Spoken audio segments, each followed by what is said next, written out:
Të qenurit vetëm mes dy botëve, salla e shtëpisë ishte e mbushur me zëra të ndërthurur, por për Benitën çdo fjalë dukej e largët. Një zhurmë e sfondit, një dridhje e lehtë e tavolinës, edhe një frymëmarrje e dikujt tjetër, çdo gjë dukej e egzageruar.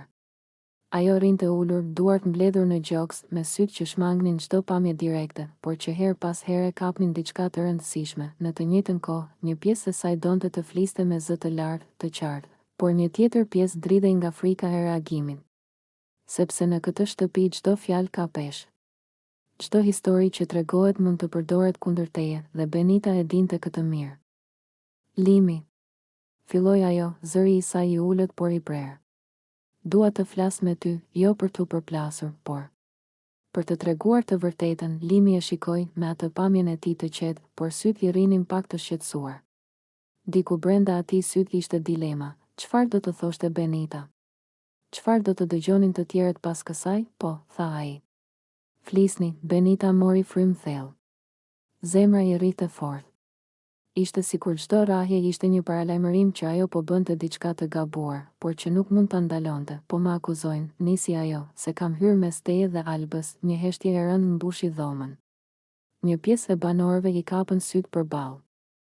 Disa lëvizën nervozisht në karrige, disa tundën kokën me dyshim. Jo, tha ajo më pas, duke ju afruar me zë më të qartë. Jo unë. Nuk kam qenë e lidhur as brenda shtëpisë, as jashtë. Nuk kam bërë asgjë që të lëndoj askënd, ajo ndaloi pak, duke marrë frymë thellë. Shumë nga banorët e dinin historinë e Albës dhe Limit, por pak e dinin çfarë ndodhte në prapasken, por nuk di. Vazhdoi Benita, nuk di çfarë ka folur ajo. Nuk e di pse po krijohet gjithë kjo. Po thonë se unë. Po. E di. Po jam hyre mes jush, dhe kjo nuk është e vërtetë. Sytë e saj ishin të mbushur me lotë që nuk mund të ndalonte. Jo nga frika e ndëshkimit, por nga peshë e padrejtësisë që ndjente.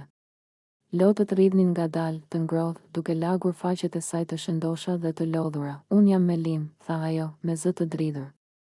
Vetëm me Lim. Por nuk kam qenë kurrë e lidhur me të jashtë. Kam qenë vetëm. Vetëm, disa nga banorët u tundën lehtë, duke shprehur dyshimin dhe përzierjen e ndjenjave, habi, shkënjim, ndonjëherë edhe empati.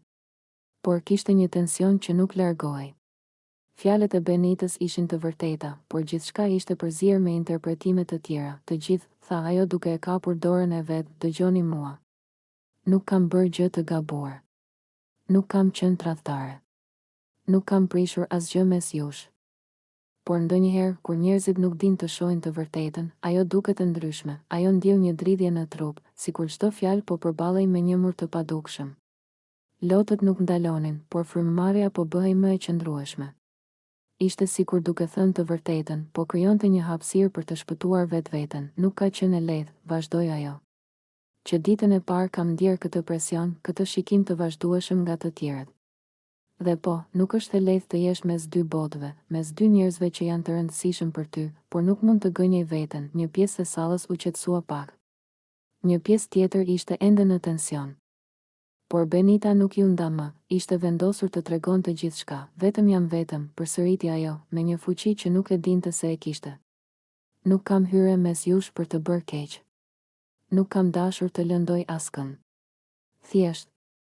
Nuk dua të gënjej, heshtja zgjati disa sekonda. Lotët e saj I rridhnin të ngadalë, por në sytë e saj ishte një vendim I qartë. Nuk do të lejoj askënd të krijoj një histori mbi gënjeshtra për të. Aurora e shikoi me admirim dhe pak dhimbje. Ajo dinte se çdo fjalë e Benitës ishte një sfidë, një hap drejt vetëmbrojtjes dhe integritetit. Dhe Lim, tha Benita, duke e kthyer syt drejt tij, e di që do më kuptosh. Nuk ka më dyshime mes nesh. Unë jam vetëm e sinqert me ty. Limi e shikoi me një heshtje të gjatë, duke kapur çdo fjalë, çdo ndjenjë që vinte prej saj. Ishte qartësia që ai nuk kishte pasur më parë, dhe që I dha një ndjesi të pazakontë lehtësie. Faleminderit, tha ai, thjesht. Vetëm një fjalë, por e mjaftueshme. Në atë dhomë, ndërsa disa banorë vazhduan të diskutonin, Benita ndjeu diçka që nuk kishte ndjerë prej kohësh, pushtetin e sinqeritetit dhe faktin se ndonjëherë, të qenurit vetëm dhe I sinqert është më shumë se çdo aleancë apo koment I huaj. Lotët e saj nuk ishin më vetëm dhimbje. Ishin dëshmia e një të vërtetë që nuk mund të thyhej. pavarësisht se sa shumë njerëz mund të mos e kuptonin, dhe ajo qëndroi aty me veten dhe limin e qartë dhe e lirë, pavarësisht çdo akuze që mund të vinte pas.